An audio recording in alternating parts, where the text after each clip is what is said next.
ओम शांति। 26 जून 2024 बाबा के महावाक्य। मीठे बच्चे, सदा इसी नशे में रहो कि हमारा पद्मा पदम भाग्य है। जो पतित पावन बाप के हम बच्चे बने हैं, उनसे हमें बेहद सुख का वर्षा मिलता है। प्रश्न: तुम बच्चों को किसी भी धर्म से घृणा व नफरत नहीं हो सकती है, क्यों? उत्तर: क्योंकि तुम बीज और झाड़ को जानते हो। तुम्हें पता है यह मनुष्य सृष्टि रूपी बेहद का झाड़ है।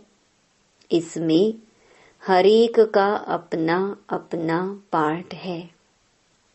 नाटक में कभी भी एक्टर्स एक दूसरे से घृणा नहीं करेंगे। तुम जानते हो, हमने इस नाटक में हीरो हीरोइन का पार्ट बजाया। हमने जो सुख देखे वह और कोई देख नहीं सकता। तुम्हें अथाह खुशी है कि सारे विश्व पर राज्य करने वाले हम हैं। ओम शांति। ओम शांति कहने से ही बच्चों को जो नॉलेज मिली है वह सारी बुद्धि में आ जानी चाहिए। बाप की भी बुद्धि में कौन सी नॉलेज है? यह मनुष्य सृष्टि रूपी झाड़ है, जिसे कल्प वृक्ष भी कहते हैं। उसकी उत्पत्ति, पालना, फिर विनाश कैसे होता है, सारा बुद्धि में आना चाहिए। जैसे वह जड़ झाड़ होता है, यह है चैतन्य। बीज भी चैतन्य है, उनकी महिमा भी गाते हैं। वह सत्य है, चैतन्य है, अर्थात झाड़ के आदि मध्य अंत का राज समझा रही है।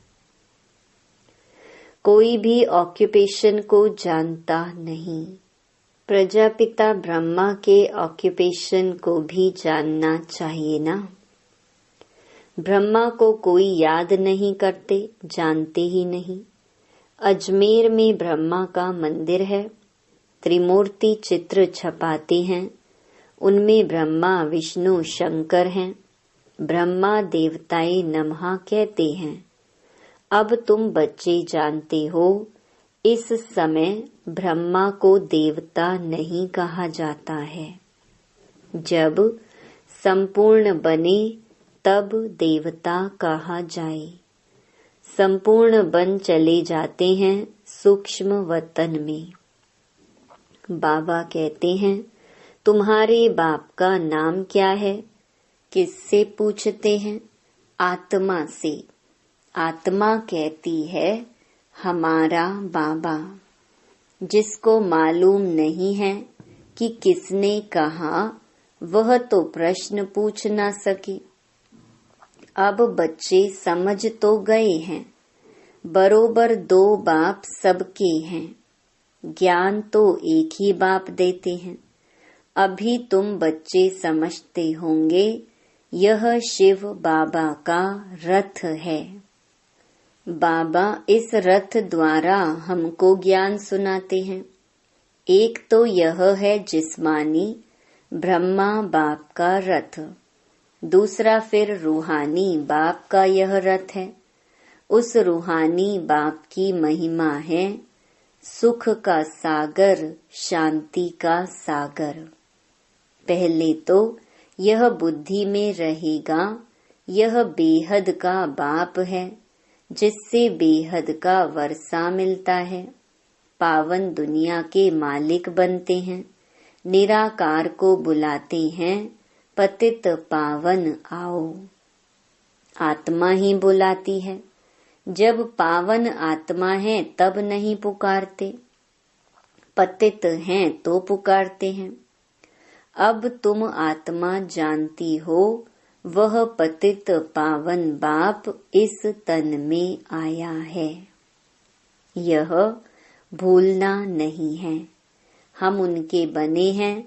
यह सौभाग्य तो क्या पदम भाग्य की बात है। फिर उस बाप को भूलना क्यों चाहिए। इस समय बाप आए हैं, यह नई बात है। शिव जयंती भी हर वर्ष मनाई जाती है, तो जरूर वह एक ही बार आते हैं। लक्ष्मी नारायण सतयुग में थे, इस समय नहीं है, तो समझाना चाहिए उन्होंने पुनर्जन्म लिया होगा। 16 कला से 12-14 कला में आए होंगे। यह तुम्हारे बिना कोई नहीं जानते। सतयुग कहा जाता है नई दुनिया को, वहाँ सब कुछ नया ही नया है। देवता धर्म नाम भी गाया जाता है। वही देवताएं जब वाम मार्ग में जाते हैं तो फिर उनको नया भी नहीं तो देवता भी नहीं कह सकते। कोई भी ऐसे नहीं कहेंगे कि हम उनकी वंशावली के हैं। अगर अपने को उस वंशावली के समझते तो फिर उन्हों की महिमा अपनी निंदा क्यों करते। महिमा जब करते हैं तो जरूर उन्हों को पवित्र, अपने को अपवित्र पतित समझते हैं। पावन से पतित बनते हैं, पुनर्जन्म लेते हैं। पहले पहले जो पावन थे वही फिर पतित बने हैं। तुम जानते हो पावन से अब पतित बने हैं। तुम स्कूल में पढ़ते हो, उसमें नंबर वार फर्स्ट, सेकंड, थर्ड क्लास तो होते ही हैं। अभी बच्चे समझते हैं हमको बाप पढ़ाते हैं, तब तो आते हैं ना, नहीं तो यहाँ आने की क्या दरकार है। यह कोई गुरु, महात्मा, महापुरुष आदि कुछ नहीं है। यह तो साधारण मनुष्य तन है, सो भी बहुत पुराना है। बहुत जन्मों के अंत में प्रवेश करता हूँ, और तो कोई इनकी महिमा नहीं, सिर्फ इसमें प्रवेश करता हूँ तब इनका नाम होता है। नहीं तो प्रजापिता ब्रह्मा कहाँ से आया। मनुष्य मूंझते तो जरूर है ना। बाप ने तुमको समझाया है तब तुम औरों को समझाते हो। ब्रह्मा का बाप कौन। ब्रह्मा, विष्णु, शंकर, उन्हों का रचयिता यह शिव बाबा है। बुद्धि ऊपर चली जाती है। परमपिता परमात्मा जो परम धाम में रहते हैं उनकी यह रचना है। ब्रह्मा, विष्णु, शंकर का ऑक्यूपेशन अलग है। कोई आपस में 3-4 होते हैं, सबका ऑक्यूपेशन अपना अपना होता है। पार्ट हरेक का अपना अपना है। इतनी करोड़ों आत्माएं हैं, एक का पार्ट न मिले दूसरे से। ये वंडरफुल बातें समझी जाती हैं। कितने ढेर मनुष्य हैं, अभी चक्कर पूरा होता है, अंत है ना, सब वापस जाएंगे। फिर से चक्कर रिपीट होना है। बाप ये सब बातें भिन्न भिन्न प्रकार से समझाते रहते हैं, नई बात नहीं। कहते हैं कल्प पहले भी समझाया था। बहुत लवली बाप है, ऐसे बाप को तो बहुत प्यार से याद करना चाहिए। तुम भी बाप के लवली बच्चे हो ना, बाप को याद करते आए हो। पहले सब एक की पूजा करते थे, भेदभाव की बात है नहीं। अभी तो कितना भेदभाव है। यह राम के भक्त हैं, यह कृष्ण के भक्त हैं। राम के भक्त धूप जगाते तो कृष्ण का नाक बंद कर देते हैं। ऐसी भी कुछ बातें शास्त्रों में हैं। वह कहे हमारा भगवान बड़ा, वह कहें हमारा बड़ा, दो भगवान समझ लेते हैं। तो रॉन्ग होने कारण सब अनराइटियस काम ही करते हैं। बाप समझाते हैं, बच्चे भक्ति भक्ति है, ज्ञान ज्ञान है। ज्ञान का सागर एक ही बाप है, बाकी सब वह हैं भक्ति के सागर। ज्ञान से सद्गति होती है। अभी तुम बच्चे ज्ञानवान बने हो, बाप ने तुम्हें अपना और सारे चक्कर का भी परिचय दिया है, जो और कोई दे न सके। इसलिए बाप कहते हैं, तुम बच्चे हो स्वदर्शन चक्रधारी। परम पिता परमात्मा तो एक ही है, बाकी सब बच्चे ही बच्चे हैं।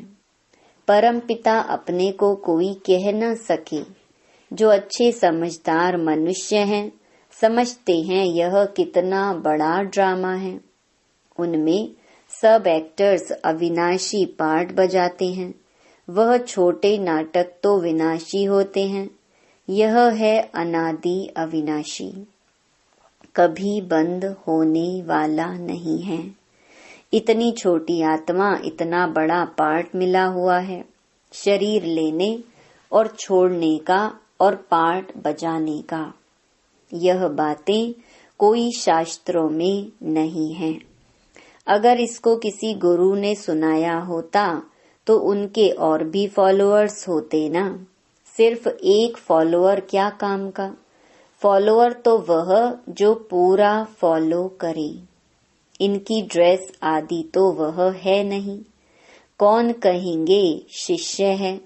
यह तो बाप बैठ पढ़ाते हैं। बाप को ही फॉलो करना है। जैसे बारात होती है ना, शिव की भी बारात कहते हैं। बाबा कहते हैं, यह हमारी बारात है। तुम सब भक्तियां हो, मैं हूँ भगवान। तुम सब सजनियां हो, बाबा आया है तुमको श्रृंगार कर ले जाने। कितनी खुशी होनी चाहिए। अब तुम सृष्टि के आदि मध्य अंत को जानते हो। तुम बाप को याद करते करते पवित्र बन जाते हो, तो पवित्र राजाई मिलती है। बाप समझाते हैं, मैं आता ही हूँ अंत में। मुझे बुलाते ही हैं पावन दुनिया की स्थापना और पतित दुनिया का विनाश कराने आओ। इसलिए महाकाल भी कहते हैं। महाकाल का भी मंदिर होता है। काल के मंदिर तो देखते हैं ना। शिव को काल कहेंगे ना। बुलाते हैं कि आकर पावन बनाओ। आत्माओं को ले जाते हैं। बेहद का बाप कितनी ढेर आत्माओं को लेने लिए आए हैं। काल, काल, महाकाल सब आत्माओं को पवित्र गुलगुल बनाकर ले जाते हैं। गुलगुल बन जाएं तो फिर बाप भी ले चलेंगे गोद में। अगर पवित्र नहीं बनेंगे तो सजाएं खानी पड़ेंगी। फर्क तो रहता है ना। पाप रह जाते हैं तो फिर सजा खानी पड़े, पद भी ऐसा मिलता है। इसलिए बाप समझाते हैं, मीठे बच्चों बहुत बहुत मीठा बनो। श्री कृष्ण सबको मीठा लगता है ना। कितना प्रेम से श्री कृष्ण को झुलाते हैं। ध्यान में श्री कृष्ण को छोटा देख झट गोद में उठाकर प्यार करते हैं। वैकुंठ में चले जाते हैं। वहां श्री कृष्ण को चैतन्य रूप में देखते हैं। अभी तुम बच्चे जानते हो, सचमुच वैकुंठ आ रहा है। हम भविष्य में यह बनेंगे। श्री कृष्ण पर कलंक लगाते हैं, वह सब रॉन्ग है। तुम बच्चों को पहले नशा चढ़ना चाहिए। शुरू में बहुत साक्षात्कार हुए थे, फिर पिछाड़ी में बहुत होंगे।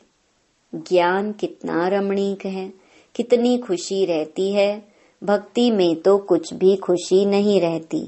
भक्ति वालों को यह थोड़े ही मालूम रहता है कि ज्ञान में कितना सुख है, भेंट कर ना सके। तुम बच्चों को पहले यह नशा चढ़ना चाहिए।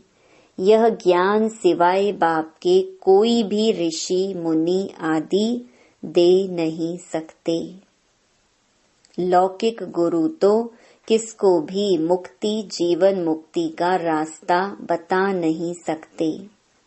तुम समझते हो कोई भी मनुष्य गुरु हो नहीं सकता। जो कहे, हे आत्माओं, बच्चों, मैं तुमको समझाता हूँ।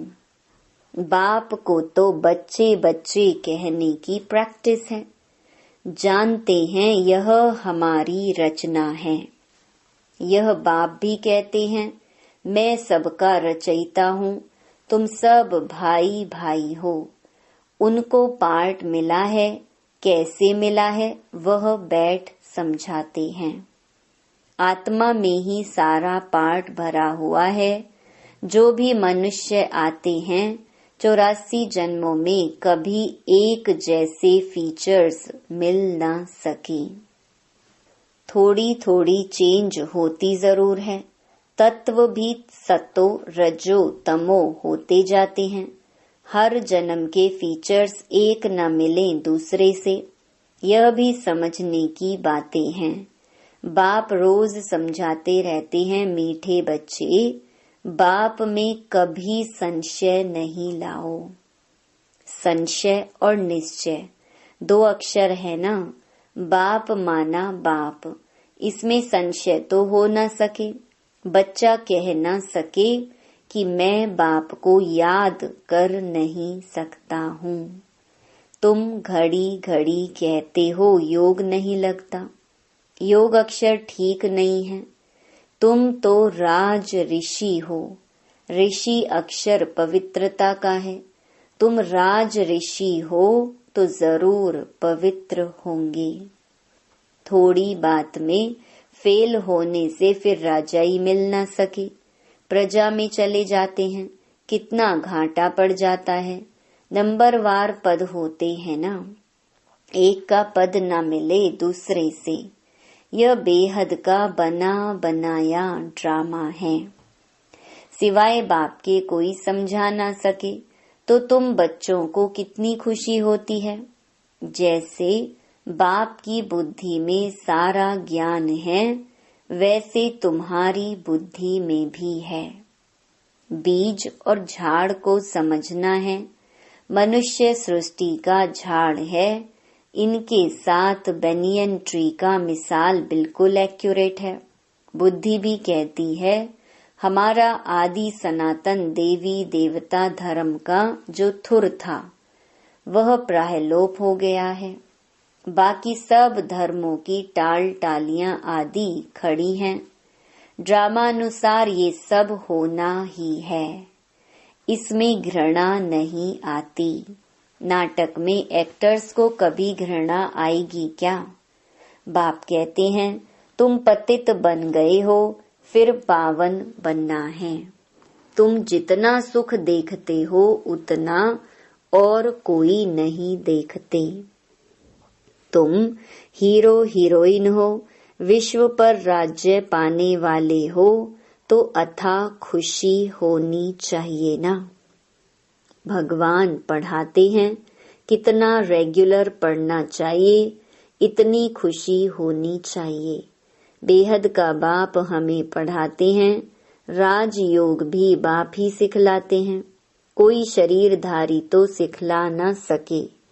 बाप ने आत्माओं को सिखलाया है। आत्मा ही धारण करती है। बाप एक बार ही आते हैं पार्ट बजाने। आत्मा ही पार्ट बजाकर एक शरीर छोड़ दूसरा लेती है। आत्माओं को बाप पढ़ाते हैं, देवताओं को नहीं पढ़ाएंगे। वहां तो देवताएं ही पढ़ाएंगे। संगम युग पर बाप ही पढ़ाते हैं पुरुषोत्तम बनाने के लिए। यह संगम युग एक ही है, जब तुम पुरुषोत्तम बनते हो। सत्य बनाने वाला, सतयुग की स्थापना करने वाला एक ही सच्चा बाबा है। अच्छा, मीठे मीठे सिकिलधे बच्चों प्रति माता पिता बाप दादा का याद प्यार और गुड मॉर्निंग। रूहानी बाप की रूहानी बच्चों को नमस्ते। धारणा के लिए मुख्य सार। पहला, संगम युग पर डायरेक्ट भगवान से पढ़ाई पढ़कर ज्ञानवान आस्तिक बनना और बनाना है। कभी भी बाप व पढ़ाई में संशय नहीं लाना है। दूसरा, बाप समान लवली बनना है। भगवान हमारा श्रृंगार कर रहे हैं, इस खुशी में रहना है। किसी भी एक्टर से घृणा व नफरत नहीं करनी है। हर एक का इस ड्रामा में एक्यूरेट पार्ट है। वरदान, सेवाओं की प्रवृत्ति में रहते बीच बीच में एकांतवासी बनने वाले अंतर्मुखी भव। साइलेंस की शक्ति का प्रयोग करने के लिए अंतर्मुखी और एकांतवासी बनने की आवश्यकता है। कई बच्चे कहते हैं अंतर्मुखी स्थिति का अनुभव करने व एकांतवासी बनने के लिए समय ही नहीं मिलता, क्योंकि सेवा की प्रवृत्ति, वाणी के शक्ति की प्रवृत्ति बहुत बढ़ गई है।